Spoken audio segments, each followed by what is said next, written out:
Friends, அடுத்த நிலையை சந்திப்போம். ஃப்ரெண்ட்ஸ், இந்த மாதிரி கும்பகோணம் சைடு ரீச் ஆகிட்டுருக்கும்போது அழைச்சிட்டு ரொம்ப தூரம் போயாச்சு. ரொம்ப காவாசி தூரம் நெருங்கியாச்சு. அப்போது பார்த்தீங்கன்னா ஃப்ரெண்ட்ஸ், மணி 12:30. ஆமாம், 12:30 12 அப்படி இருக்கும் ஃப்ரெண்ட்ஸ். அப்போது என்னோடய அத்தை பையனோட வண்டி ரிப்பேராக போயிடுச்சு. பஞ்சராக போயிட்டு, பின்னாடி வீலு பஞ்சராக போயிட்டு டபுள்ஸ் போக முடியாது. டபுள்ஸ் தான் எல்லாமே போயிட்டுருக்கோம், போக முடியாது, வண்டி நகராது.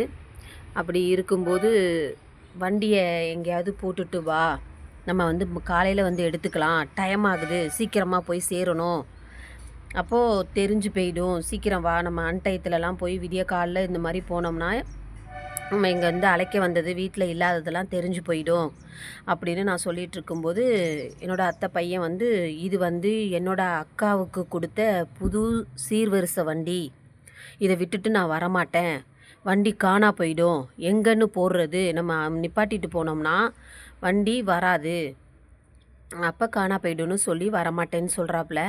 அப்போ பார்த்தீங்கன்னா ஃப்ரெண்ட்ஸ், அவங்க வண்டியை விட்டுட்டு வராமல் எனக்கு இருக்கிறதுனால நீங்கள் யார் கூடயாவது ஏறி போயிடுங்க நம்ம ஊருக்கு அப்படின்னு சொல்கிறாப்புல.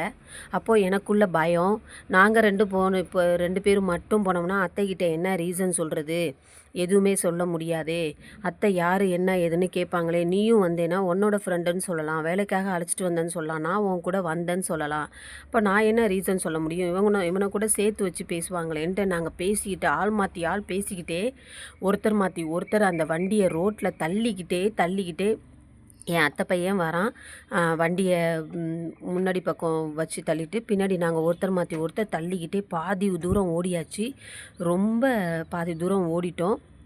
அப்போ தள்ளிக்கிட்டு போய்கிட்டே இருக்கும்போது திடீர்னு ஒரு டீ கடை திறந்துருந்தது பக்கத்தில். அவங்கள்ட்ட பஞ்சர் கடை எதுவும் இருக்குமா அப்படின்னு விசாரித்தப்போ அங்கே பஞ்சர் கடை எதுவுமே கிடையாது. இந்த டயத்தில் பஞ்சர் கடை எப்படி இருக்கும், அப்போ வண்டி எங்கேயாவது போட்டுட்டு போங்க அப்படின்னு சொல்லும்போது, இது பக்கத்தில் பஞ்சர் கடை தான், நீங்கள் இது உள்ளாரையே வண்டியை உள்ள டீ கடையில் பர்மிஷன் கேட்டு அது உள்ளார ஏற்றுப்பா, நாங்கள் பார்த்துக்குறோம், காலையில் நீ பஸ்ஸில் இதை பஞ்சர் ஒட்டி எடுத்துகிட்டு போயிடு அப்படின்னு அந்த டீ கடைக்காரு ஹெல்ப் பண்ணார். அப்போது அந்த கொட்டா மாதிரி இருந்தது, அதுக்குள்ளே வண்டியை உள்ளே ஏற்றியாச்சு. அப்போ என் அத்தை பையன் பூட்டிட்டு எல்லாமே முடிஞ்சிச்சு. திரும்ப கொஞ்சம் வெயிட் பண்ணி பார்த்தோம், பஸ்ஸு எதுவும் வருமானு பார்த்தோம். இப்போ கடைசி பஸ்ஸு வரும், ஆனால் இன்னும் ஊரில் போய் இறங்கும், அது நீங்கள் அங்கே தான் போய் இறங்கிக்கணும் அப்படின்னு சொன்னாங்க. அப்போ டக்குன்னு நாங்கள் பஸ்ஸு ஏறிட்டோம். பஸ்ஸு வந்துச்சு, 3 பேரும் பஸ்ஸு ஏறியாச்சு. அது ஒரு பெரிய பஸ் ஸ்டாண்டில் இறக்கி விடுது. அப்போது என்னோடய அத்தை பையன் ஒரு சின்ன ஐடியா கொடுக்குறாப்புல. எங்கள் 2 பேரையும் பஸ்ஸில் அழைச்சிட்டு போய் அதுக்கு என்ன ரீசன் சொல்கிறது, வண்டிக்கு என்ன ரீசன் சொல்கிறதுன்னு தெரியாமல் எங்கள் எல்லாரையும் கூட்டிகிட்டு போயிட்டு பஸ் ஸ்டாண்டில் இறங்கி அப்போது ஒரு சின்ன ஐடியா கொடுக்குறாப்புல ஃப்ரெண்ட்ஸ். அந்த ஐடியாவை அடுத்த வீடியோஸில் பார்ப்போம். பாய், ஷேர் பண்ணுங்கள்.